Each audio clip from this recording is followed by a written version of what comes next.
प्रश्न है कि पंडित जी धर्म क्या है? धर्म का जो सरल शब्दों में उत्तर है, धर्म धारण करने योग्य, धारण करने वाली चीज़ जिसको धारण किया जाए। तो धारण करने के लिए क्या हम सिर्फ धारण करते हैं या समग्र मनुष्य मात्र वो धारण करते हैं? तो धर्म जब धारण करने योग्य है, इसीलिए हमारे शास्त्रकारों ने कहा कि मनुष्य मात्र के लिए धर्म है, न कोई जाति विशेष, वर्ग विशेष, संप्रदाय। तो मनुष्य मात्र के लिए धर्म है, जिसके लक्षण गिनाते हुए मनु महाराज ने लिखा है कि धृति, क्षमा, दमो, अस्तेयम, शौचम, इंद्रिय निग्रह, धीर, विद्या, सत्यम, अक्रोध, दशकम धर्म लक्षणम। ये धर्म के 10 लक्षण बतलाए गए हैं कि ये 10 लक्षण जिनके अंदर में, जिस मनुष्य के अंदर में, जिस मानव के अंदर में दिखलाई दे वो धार्मिक है। अब जिसके अंदर में ये 10 लक्षण दिखलाई दे, लेकिन मनु महाराज ने ये नहीं कहा कि ये लक्षण आर्य समाजियों में दिखाई दे, हिंदुओं में दिखाई दे, सनातनियों में दिखाई दे, भारतीयों में दिखाई दे, नहीं, मनुष्य मात्र के लिए। क्योंकि धर्म जो होता है वो ईश्वर प्रदत्त होता है, व्यक्ति विशेष द्वारा चलाया हुआ धर्म नहीं होता। अब इसमें मैं एक एक करके आपको प्रमाण दे रहा हूँ कि ईश्वर प्रदत्त क्या है और व्यक्ति विशेष द्वारा क्या है। तो ईश्वर प्रदत्त जितने भी सामान हैं, जितने भी चीज़ें हैं, जितने भी वस्तुएं हैं, वो सामान पहले है, ज़रूरत बाद में है। जैसा देखने से पहले सूरज है, क्योंकि अगर पहले इंसान आते धरती पर, सूरज नहीं है तो देखना इंसानों के लिए संभव नहीं होगा, इंसान ने किसी प्राणी के लिए। इसलिए परमात्मा का बनाने का भी सिस्टम देखिए, ये तो वाकई में दुनिया वालों ने इस पर विचार नहीं किया। दुनिया के लोग कुरान जैसे अंधकारमय किताब के पीछे पड़े हैं, बाइबल जैसा अंधकारमय किताब के पीछे पड़े हैं, मानव द्वारा निर्मित जिसको किया गया उसको धर्म बोल रहे हैं। मैं एक एक करके प्रमाण दे रहा हूँ, देखना कि ईश्वर प्रदत्त सूरज है, तो सूरज पहले है, देखना बाद में है, अर्थात देखने से पहले सूरज है, प्यास से पहले पानी है, प्यास से पहले पानी है, क्योंकि परमात्मा इसीलिए पिता कहा गया। और पिता हमारे पालयति था, पिता जो पालते हैं, जो पालन करते हैं, उनका नाम पिता होता है। पिता के माने केवल जन्म देने वाला नहीं, यहाँ पालयति था पिता, जो पालते हैं, पालन पोषण करते हैं, उनका नाम पिता है। इसीलिए परमात्मा को पिताओं का भी पिता कहा गया है, परम पिता है। तो प्यास से पहले पानी है, भूख से पहले खुराक है। कैसा?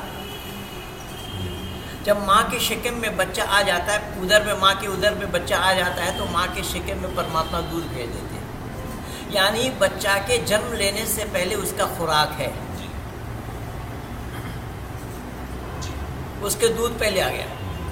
तो भूख से पहले खुराक और चलने से पहले धरती, क्योंकि अगर धरती न दे तो कहाँ पैदा करते, कहाँ चलते, कहाँ फिरते, इसलिए धरती पहले।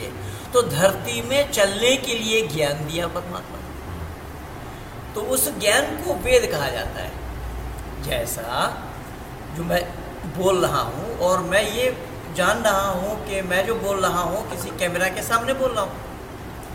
अब कैमरा के सामने बोलने के लिए कैमरा के तरफ मेरा मुंह होना चाहिए, ये ज्ञान है जी। ये ज्ञान है कि कैमरा के तरफ अगर मैं मुंह ना करूँ तो कैमरा में मेरे फोटो को सही रूप से, सुचारू रूप से दिखाना संभव नहीं होगा। ये ज्ञान है। और कर्म जो इस रिकॉर्डिंग की जा रही है वो कर्म है, इसीलिए ज्ञान पहले है, कर्म बाद में है। तो ईश्वर प्रदत्त जितने भी सामान हैं, ईश्वर प्रदत्त जितने भी चीज़ें हैं, जितने भी वस्तुएं हैं, वो सामान पहले है, ज़रूरत बाद में है। लेकिन इसको लोगों ने नहीं माना, नहीं जाना।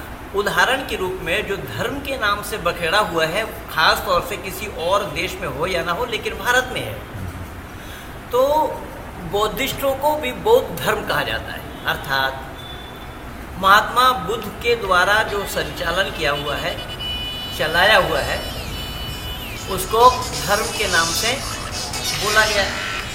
अब धर्म अगर बौद्ध है, बौद्धिस्ट अगर धर्म है, तो जब इनका जन्म लिया था तो बौद्धिस्ट कहाँ थे? बौद्ध धर्म कैसे था? उससे पहले जो लोग थे वो धर्म से वंचित थे। तो ये व्यक्ति विशेष द्वारा चलाया हुआ है। जो आदमी द्वारा चलाया होगा वो धर्म नहीं होगा, वो मत कहलाएगा, पंथ कहलाएगा, मजहब कहलाएगा, रिलीजन कहलाएगा। मजहब के माने धर्म नहीं है। इस्लाम वाले उसको दीन बोलते हैं। अब दीन है या रात है, वेद के सामने टिक नहीं पाएगा, ना मैं टिकने दूंगा। दीन के माने धर्म नहीं है, दीन के माने भी मजहब है। मजहब व्यक्ति विशेष के द्वारा चलाया हुआ होता है, ईश्वर प्रदत्त नहीं। इसलिए मैं उसका प्रमाण पूरा प्रस्तुत करके दे रहा हूं आपको कि बुद्ध से पहले कोई बौद्धिस्ट नहीं था, या बुद्ध के काल में जब तक वो सिद्धार्थ थे तब तक भी बौद्धिस्ट नहीं था। अर्थात सिद्धार्थ को वैराग आया, वो निकल पड़े, तपस्या करते रहे, सुजाता हलवा बना करके लाई, पायस बना करके लाई, महात्मा के सामने प्रस्तुत करते हुए गले बीन की तार को इतना ना कसिए जो टूट जावे, इतना ढीला भी छोड़ना वो चीज़ में जो बजना बंद कर दे, शरीरम माधम खलु धर्म साधनम। बड़ी लंबी कहानी है। तो उस हलवा का सेवन करने के बाद फिर तप में मग्न हुए। काफ़ी अरसा के बाद उनका नाम बुद्ध पड़ा। उन्होंने दुनिया वालों को बौद्धिस्ट बनाया, बौद्धम शरणम गच्छामि ये नारा लगवाया। तो इससे ये साफ पता लगा कि बुद्ध के आने से पहले धरती पर कोई भी बौद्धिस्ट नहीं था। ठीक यही प्रमाण है कि महावीर स्वामी से पहले धरती पर कोई भी जैनी नहीं था, जबकि इनके सबसे पहले गुरु जो थे, जिनका नाम ऋषभदेव था, ऋषभदेव ने किसी को जैनी नहीं बनाया। जैसा गुरु नानक देव जी ने भी किसी को सिख नहीं बनाया। सिख बनाया अगर तो गुरु गोविंद सिंह ने बनाया। तो गुरु गोविंद सिंह का जो सिख बनाने का उद्देश्य था, जो पंच प्यारा बनाए गए थे, वो पंजाब के नहीं थे, कोई उड़ीसा का था, कोई दिल्ली का था, तो कोई और प्रांत का था। ये पांच प्यारे जो बनाए वैदिक धर्म की रक्षा के लिए अपने को प्राणों की बाजी कौन लगा सकता है, वो उनकी भी बात थी। तो उन्होंने उन्हें सिख भाई खालिश माने होता है प्योर, शुद्ध। तो उन्होंने फौज तैयार किया था वैदिक धर्म की रक्षा के लिए। तो कहने का तात्पर्य यह है कि महावीर स्वामी ने दुनिया वालों को जैनी बनाया। अगर महावीर स्वामी का आज तक आगमन न हुआ होता, धरती पर कोई भी जैनी कहाँ होता। ठीक यही प्रमाण है कि हजरत ईसा मसीह भी दुनिया में आए, उन्होंने दुनिया वालों को अगर बनाया तो ईसाई बनाया। अगर ईसा मसीह का आगमन आज तक न हुआ होता, धरती पर एक भी कोई भी ईसाई नाम लेवा नहीं होता। ठीक यही प्रमाण है, हजरत मोहम्मद साहब आए, अब आने के साथ ही इस्लाम नहीं आया। जब उनको नबूवत मिली तब उन्होंने इस्लाम का प्रचार किया।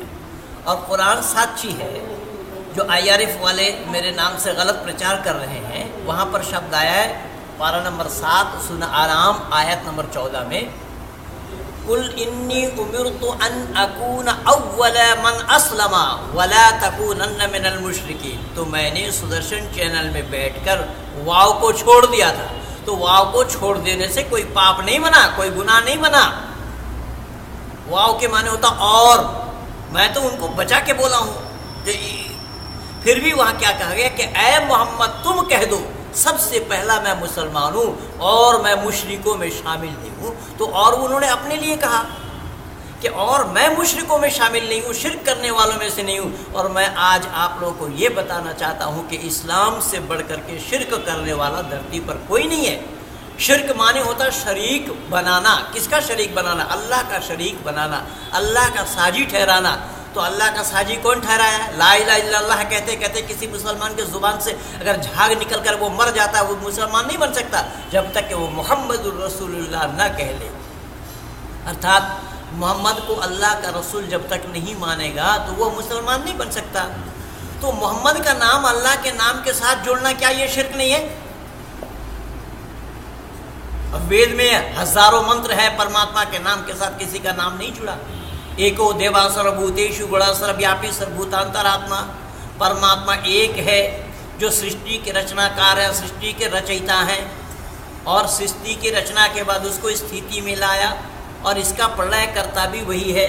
मानव मात्र का किए हुए कर्मों का फलदाता भी वही है। और वो कितना है? बोले एक है। वेद में और न द्वितीयो न तृतीयो चतुर्थ न प्युच्यते, न पंचमा न षष्ठः सप्तम न प्युच्यते, न अष्टमा न नवम न दसवां प्युच्यते। यानी 10 तक गिनाते हुए कहा, ऐ दुनिया के लोगों, वह परमात्मा एक है। वो 2 नहीं, 3 नहीं, 4 नहीं, 5 नहीं, 6 नहीं, 7 नहीं, 8 नहीं, 9 नहीं, 10 भी नहीं है। कितना है? कि वो एक है। तो उस परमात्मा के साथ किसी का नाम जुड़ा? बोले नहीं, परमात्मा के नाम जुड़ने से परमात्मा का शरीक बन जाएगा। लेकिन इतना ही नहीं, कुरान साक्षी है। ये पहला कलमा है, और दूसरा कलमा शहादत बोला गया। शहादत के माने होता है गवाही देना। गवाही कौन दे रहा है? इंसान। इंसान गवाही क्या दे रहा है? कि अशहदु अल्ला इलाहा इल्लल्लाहु वहदहु ला शरीक लहु व अशहदु अन्ना मुहम्मदन अब्दुहु व रसूलुहु। जबकि इस कलमा शहादत के इस कलमा को ही जाकिर नाइक शुद्ध नहीं पढ़ा, वहाँ शीन को सीन बोला और हे को हजम कर दिया। वाव के न बोलने से कोई पाप नहीं है, वो और शब्द आया, मोहम्मद अपने लिए कहा, लेकिन यहाँ शीन को सीन पढ़ा जाए और हे को हजम कर दिया जाए, तो क्या गलती है? इस्लाम जगत के विद्वान इस पर विचार करके बताएं। मैंने निवेदन किया कि ये कलमा शहादत, शहादत के माने गवाही देना। कौन गवाही दे रहा है? इंसान। क्या गवाही दे रहा है? कि मैं गवाही देता हूँ नहीं है कोई माबूद सिवा अल्लाह के, यानी उपासना के लायक अल्लाह के सिवा कोई नहीं। और गवाही देता हूँ, जबकि वेद में आया है कि मैं साक्षी प्रदान करता हूँ परमात्मा के सिवा और कोई नहीं। लेकिन कलमा का इस जुमला यहाँ इस हिस्सा तक पढ़ते पढ़ते कोई मुसलमान मर जाता, मुसलमान नहीं होगा। कब तक? जब तक वो ये ना कह ले व अशहदु अन्ना मुहम्मदन अब्दुहु व रसूलुहु, कि और गवाही देता हूँ मैं मोहम्मद अल्लाह का बंदा और उसका रसूल है। ये गवाही देना पड़ेगा। एक गवाही दिए बिना वो मुसलमान नहीं बन सकता। इसीलिए कुरान में अल्लाह ने भी जिक्र फरमाया वातिउल्लाह वातिउर रसूल, इताअत करो मेरी और मेरी रसूल की।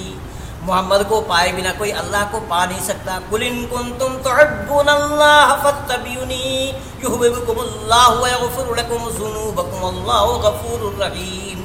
अल्लाह ने जिक्र फरमाया कि अगर मुझे पाना चाहते हैं तो मेरे हबीब को पहले पाओ। मोहम्मद को पाए बिना कोई भी मुसलमान अल्लाह को नहीं पा सकता। ये बिल्कुल, इसीलिए या अय्युहल्लज़ीना आमनू वब्तगू इलैहिल वसीला वजाहिदू फी सबिलिल्लाह। कुरान कहता है कि अगर मुझे पाना चाहते हो तो मोहम्मद वसीला है। लेकिन वैदिक धर्म में खूबी की बात यह है कि अगर आप परमात्मा को पाना चाहते हैं तो परमात्मा को जानिए पहले। उसको जाने बिना उसका पाया जाना संभव नहीं है। अगर उसको जान गए तो उसको आप पा सकते, बिना जाने पाना संभव नहीं होगा। तो ये जितने भी रिलीजन हैं, इनके मतांतर के जन्मदाता को हटा देंगे, वो अस्तित्व तो समाप्त हो जाएगा। लेकिन खूबी वैदिक धर्म में ये है, राम को हटाइए, कृष्ण को हटाइए, यहाँ कोई अंतर नहीं आया है, ना आना संभव है। राम जब धरती पर नहीं आए थे उससे पहले सत्य सनातन वैदिक धर्म बरकरार था, उन महापुरुषों के काल में रहा। आज वो लोग नहीं है, आज भी वो बरकरार है। ये है धर्म। तो मनुष्य मात्र के लिए धर्म एक होता है और मत मतांतर मजहब अनेक होते हैं जो व्यक्ति विशेष के द्वारा चलाया हुआ होता है। ये जितने भी मत मतांतर हैं वो सब व्यक्ति विशेष के द्वारा चलाया है, परमात्मा के द्वारा नहीं। परमात्मा के द्वारा स्थापित धर्म होता है जिसके संदर्भ में मैंने बोला। पंडित जी आपने